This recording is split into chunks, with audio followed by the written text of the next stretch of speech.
प्रयागराज से बड़ी खबर आपको बताते हैं। अभिनेत्री ममता कुलकर्णी साध्वी बन गई हैं। किन्नर अखाड़े की महामंडलेश्वर बनी हैं फिल्म अभिनेत्री, या यूं कहें कि पूर्व फिल्म अभिनेत्री ममता कुलकर्णी। जी हां,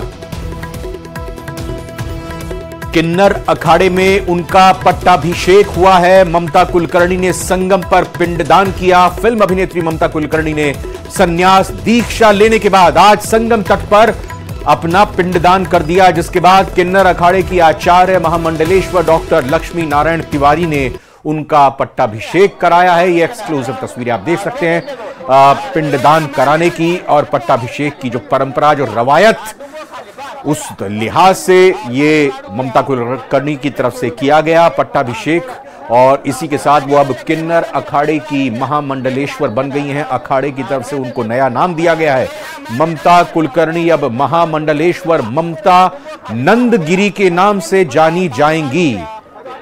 तो ममता कुलकर्णी अब ममता नंदगिरी के नाम से जानी जाएंगी। अभिनेत्री ममता कुलकर्णी साध्वी किन्नर अखाड़े की महामंडलेश्वर बन गई हैं। गंगा में बाकायदा स्नान किया, किन्नर अखाड़े में उनका पट्टाभिषेक हुआ, संगम पर उन्होंने पिंडदान किया और संन्यास दीक्षा लेने के बाद अब आज संगम तट पर पिंडदान किया, स्नान किया।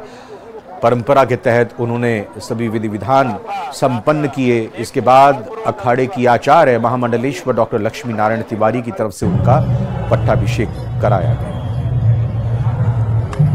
और इसी के साथ वो अब किन्नर अखाड़े की महामंडलेश्वर बन गई हैं। अखाड़े की तरफ से उनको अब नया नाम भी दे दिया गया, यानी ममता कुलकर्णी को अखाड़े की तरफ से अब नया नाम दे दिया गया है।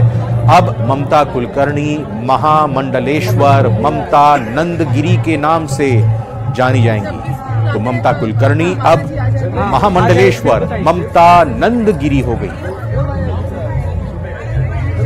संन्यास ले लिया है। संन्यास लेने के साथ साथ उन्होंने किन्नर अखाड़े की महामंडलेश्वर की जिम्मेदारी उन्हें मिली है। किन्नर अखाड़े की तरफ से उनका पट्टाभिषेक हुआ और इस दौरान संगम में उन्होंने आस्था की डुबकी लगाई, पिंडदान किया और पूरे विधि विधान के साथ ये कार्य संपन्न किया।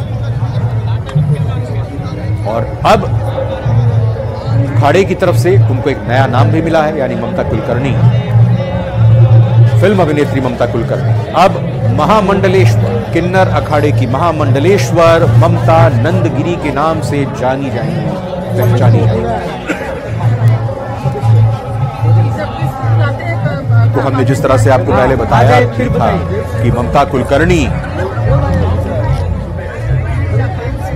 हाल ही में ही भारत लौटी हैं, स्वदेश लौटी हैं, क्योंकि कुछ ऐसे मामले चल रहे थे जो कि ये कहा जाए कि वो बाहर इसी लिहाज से विदेश में थी और हाल फिलहाल में ही उनका भारत में आगमन हुआ है। और महाकुंभ आस्था का ये सबसे बड़ा मेला कई रंग लेकर सामने आ रहा है।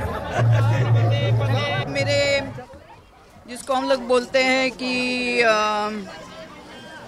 पट्टा गुरु, मैंने लक्ष्मी नारायण त्रिपाठी को चुना बिकॉज आज शुक्रवार है और सर्वप्रथम आज महाकाली का दिन है और मुझे कल महामंडलेश्वर बनाने की तैयारी चल रही थी। मुझे पूछा गया तो, लेकिन आज मुझे महाशक्ति ने आदेश दिया कि मुझे ये चुनना है लक्ष्मी नारायण त्रिपाठी जी को, बिकॉज वो साक्षात अर्धनारीश्वर के स्वरूप है। और इससे बड़ी मेरे लिए क्या उपाधि हो सकती है कि एक अर्धनारीश्वर के हाथ में मेरा पट्टा अभिषेक हो रहा है। नहीं, सेवागौन नहीं, मैंने तो 2000 से मेरी तपस्या शुरू की। आज मुझे 23 साल हो गए ध्यान, तप, और ये जो महामंडलेश्वर की उपाधि होती है, ये मेरी काफ़ी मेरी परीक्षा ली गई।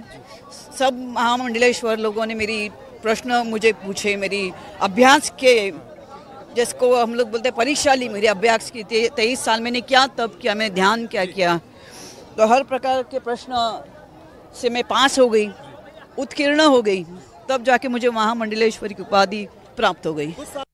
किन्नर अखाड़ा ममता कुलकर्णी को महामंडलेश्वर बनाने जा रहा है। उनका नाम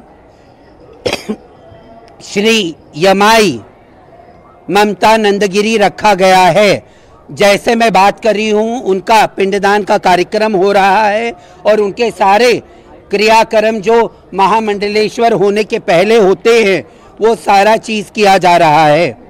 और वो मुझसे 1.5 साल से मुझसे टच में रही, किन्नर अखाड़े के टच में रही, और वो पहले भी मुझसे मिलने से पहले जूना अखाड़े के महामंडलेश्वर के साथ वो दीक्षित थी और उनके गुरु ब्रह्मलीन होने के बाद उनको कहीं दिशा नहीं मिल रही थी। तो हमने वो कल ये इच्छा जाहिर करी उन्होंने 2-3 महीने पहले कि मैं सनातन से पूर्ण रूप से जुड़ना चाहती हूँ। तो कल वो भी अखाड़े में आई, वापस आई और कही माता मुझे कुछ पद चाहिए। जब पद चाहिए का बोली और बोली मुझे महामंडलेश्वर बनना है और मुझे आपका जो वृंदावन का आश्रम है उसके आगे प्रचार प्रसार के लिए मैं आगे काम करना चाहूँगी, मुझे पद दीजिए, महामंडलेश्वर बनाइए।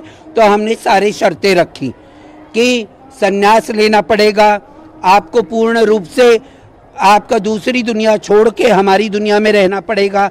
अगर कोई धार्मिक आपको कैरेक्टर मिलता है तो आप कर सकती हो, क्योंकि किसी की कलाकारी में हम रोक नहीं लगाएंगे। सबको जो भी सनातन के ध्वज में आएगा हम उसको आगे लेके चलने का प्रयास करेंगे।